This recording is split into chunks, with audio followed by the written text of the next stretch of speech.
Zero Racing. My name's Rory.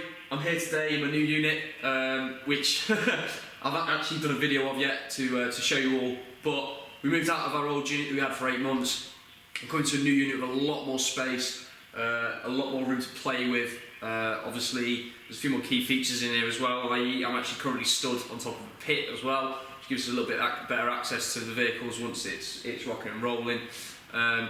There is going to be, in the annotations now, a video of where myself and Cars and Company have actually moved into the unit. It's a 2-day little video spread over about 10 minutes or so, just to show you what went on to get us to this point now. The main aim of today's video is I'm going to show you around the Focus and where it stands now, what I've actually been getting up to behind the scenes on it. I've been that busy with the Time Attack series with Team SEC, track day fun with a couple of my friends, and obviously the key one, work. But enjoy the video, and yeah, let's show you around the car. Okay then guys, so I've actually pieced the Focus back together last night just to make sure everything fits where I wanted it to.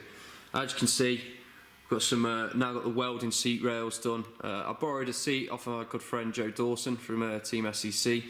Just to obviously get the seat rails in position. These are the exact seats I'm going to be going for next year as well, which has actually sort of given me a better perspective of where my seat position is going to be. Obviously the pedals as well, I've moved the pedals forward ever so slightly. Same with the accelerator pedal as well. On the stand-and Focuses, the accelerator pedal doesn't actually fit that well. I want to say it doesn't fit that well, as it doesn't really line up with the brake pedal, so you can't really toe heel. Now obviously I've moved this forward with some spacers, brought it in line with the brake pedal, which means toe healing is going to be a little bit easier on this. I have been looking at pedal boxes. The only issue with pedal boxes is A, having to mount the points, B, I'd have to get rid of all the main master cylinders because they have their own master cylinders for brake, clutch, and then obviously you have to have an adapter for the accelerator pedal, which is because obviously the Focus is a electronic throttle body. You have to have a drive-by-wire adapter put onto the pedal, so there's another 300 quid on top of that. So you're talking nearly 1,500 quid just for a set of pedals, which at this point 1,500 quid is going to be spent, or better spent, in another or other areas. So yeah, I've got everything set up in position. The steering rack, I've done a custom mount for the steering rack to bring the steering rack 4 inches closer to the driver. The driver's also sat a little bit further back as well. The passenger seat will be sat all the way back against these rails here to make sure they're out of the way of the driver. It also gives them a little bit extra foot room as well. And obviously keeps them encased in the cage a bit better if the inevitable, or I should say the bad circumstances happen that we do crash if I'm out on track. But yeah, everything's set up nicely now. Dash is done on some quick releases. The whole dash is on a quick release. It's nice and sturdy as well, it's not going anywhere. I'm going to put one more bracket in for the centre part of the dash as well, because this does flap around slightly, but I'll find a way of holding that back. Front part of the dash again has got 2 quick releases holding that on. Next part of the car then obviously is, from factory, Ford didn't fit a viewing cover for the fuel tank. They actually had it where this whole piece here was just one. It was all one massive piece of metal.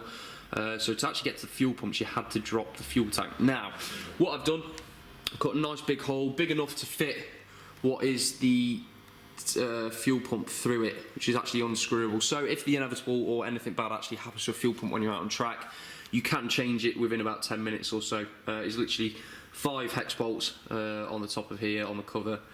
Whip the cover off and you've got access to the fuel tank then. Okay, so the next part up is obviously what's been going on underneath. Now, as you can see, I've actually acid etch primered the underside now with some U-Pol acid etch primer. Majority of the seams, when I had the car on the side, I've managed to seam seal. It's going to stop water ingress into the bodywork, which is obviously going to help solve the rusting issues. Now underneath, the majority of this seam sealer is what I would call seam welding. From factory, majority of cars are spot welded, which are little welds across the whole of the seam to hold the bodywork together. What I've done is I've still kept those spot welds, but I've then buzzed along the seams with a 1-inch weld and a 1-inch brake to really tighten the chassis up, make it a little bit more predictable. It gives that a little bit less chassis roll as well. Now, when you've already got a roll cage in, that's going to pretty much deter the majority of the chassis roll, but while I had the car apart, it had been silly for me not to actually do this to the seams. Considering the car and the underside were clean and stripped off from all the underseal, I've just done it anyway. It's really going to tighten the chassis up, it'll make it a lot more predictable through corners. When it comes to the underside then, what we're going to do is we are actually going to be resealing the underside. Now, Ford from standard use what I would describe as a crap underseal. I've actually gone out and got some of this stuff. This is U-Pole Raptor X. It's actually a bed liner, surprisingly. You could be like, why are you using a bed liner on the underside of your car? Well, this stuff is renowned for being a lot more durable than underseal. There's a better chip resistance. It also has some form of heat and flame resistance as well, which on a track car is going to be really important. Obviously, there's going to be a lot of heat pumped up from the exhaust. I've not got a lot of heat shield underneath anymore to save weight. This stuff actually weighs less than standard underseal as well, which is ideal. So I've got 5 bottles of this, 5 1 litre bottles of this, which will do the under the side of the car with these. I brought spare just in case. The good thing about this stuff is as well is it's tintable, which means I can actually put any shade of colour that I wish into this, and then the Raptor or the underseal will be then that colour as well. I'm actually going 2 different colours on this car now. I've decided. I've got the paint sat right in front of me, obviously, like I explained earlier.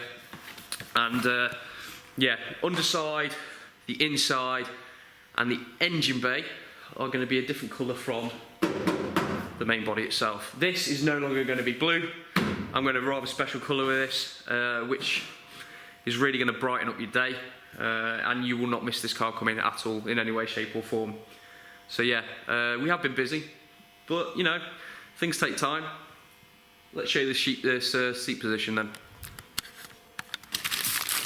This has really got to be one of the most rewarding parts of when you're building your car, is when you finally start seeing things pieced together.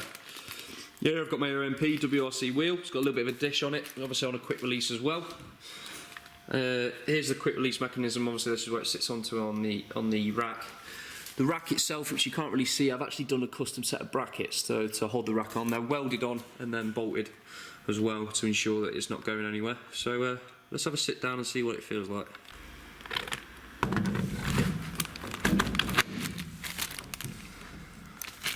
I've kept it as protective cover just to make sure that I don't get any stains on the wheel, but it's still brand new. So that's inserted up. I've got my foot position as well. I've got a little bit of a bend, which I can still adjust anyway. The rack is still adjustable. I've still got up and down motion on the rack, and also to and from. So you can adjust it. Same with the seat as well. The seat is adjustable through the brackets at the bottom. Yeah, so I've got a little bit of a bend in my knee still, but it means that I can get obviously my foot always to the floor. Same with the clutch as well. Clutch is going to be the hardest one. Obviously that's just flipping up and down at the minute because it's not actually connected to anything. The rack's not connected up either to the steering rack because, the steering rack, because obviously I've been sorting the underside out. Obviously the brake's still got some form of resistance behind it. You can toe heel as well, which is going to be ideal for out on track. But there are a few little features that I am going to be using through Civex that will probably eliminate the fact that I'm going to need to toe heel. They do an auto blip feature through Civex, so the actual ECU itself will detect when you're going downshift. And what I mean by downshift, that is when you have your foot applied to the brake, you push the clutch in, and then once you select the gear, it will auto blip the revs to match what the revs would be in that gear, so you can just drop the clutch and you're straight back into that gear. And you can do that all the way through the rev range on the way down. Obviously on the way up is flat foot shifting, which involves having your foot flat on the accelerator. And all you do when you change gears, you kick the clutch in, switch on the clutch sends a signal to the ECU, you change gear, you drop the clutch, and within that time it does some form of gear cut to bring the revs down on the engine, drop the clutch and away you go. This is the good part about Civex. There is a lot of complex features that a lot of people don't really tend to understand or use because they haven't been told about them. I've done a lot of research over the last couple of months into what I can actually use the ECU for, and at the minute there is some really cool features on there that I can't wait to get to use. So yeah, I'm quite happy with this. It's a nice comfortable seat as well, a nice comfortable seating position. I am a little bit further back than I would have been if I was driving the car. Obviously I've changed my decision on seat. I had a bigger seat before. I had a Sparco winged back seat. The only issue with that is it brought the wing out to about here, which would have left me, well, not a lot of distance to get out. So where this is now will give me a lot more room to get in and out of the car, which is ideal in a what I'll put in an emergency situation. Now, I've also made a start on the doors and making them a little bit more lightweight. Obviously saving weight's a big aspect of obviously getting this car down to a decent time on track. So I've saved quite a bit of weight on this. Obviously I've started doing some disc holes on the bottom. I know it looks petty or small, but there's obviously a small amount of weight to be saved there. Cut the majority inside the door out as well, and there was a big crash bar that came straight across the side of here. But obviously with the new cage, with the side protrusion bars there's no need for these anymore. These doors are now easy to lift with just one hand. See, we've looked into other ways around this, having to save them to chop doors a bit. Going for a lightweight door, so for example fiberglass or carbon fibre or GLP. Only issue with that is price, also getting someone to actually build them. Majority of companies that have been approached by numerous lads that I know have basically turned around, said yeah, we'll do them. They've had the doors and then not done them. It's a bit of a false promise. It tends to be quite a common sort of thing or theme within the fiberglass and carbon fibre world. But yeah, hopefully within the next sort of few months, something should materialise for them. So I'm kind of holding back on having the doors sprayed at the minute, but I'm going to have them sprayed anyway, so that if all else fails, I've still got a set of doors that can go on. Boot, on the other hand, there is a company that already sells a carbon fibre boot for these at a very reasonable price that I will be putting on the car. Now this will save quite a lot of weight, as that rear boot or standard boot does weigh quite a lot with the glass in.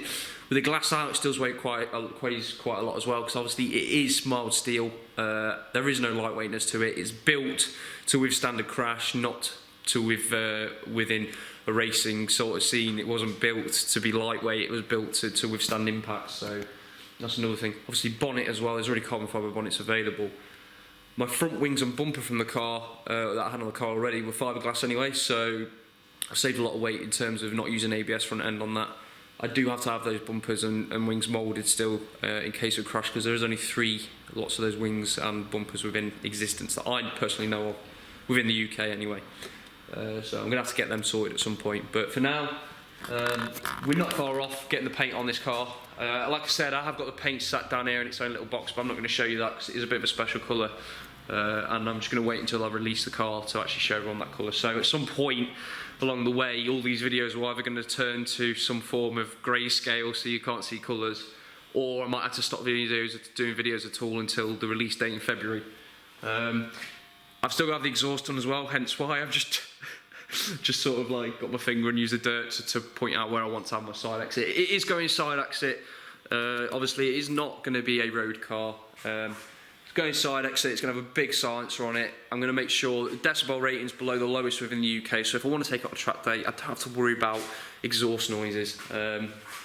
So yeah, side exit there, which obviously frees up a lot of room in the back end as well, in case I do ever want to upgrade to putting in an external fuel system or an external tank in the back rather than using the factory standard forward one. But for now, for what I'm using it for, and the pumps available on the market to me for the brake horsepower I want to run, it'd be silly for me to upgrade to an external tank.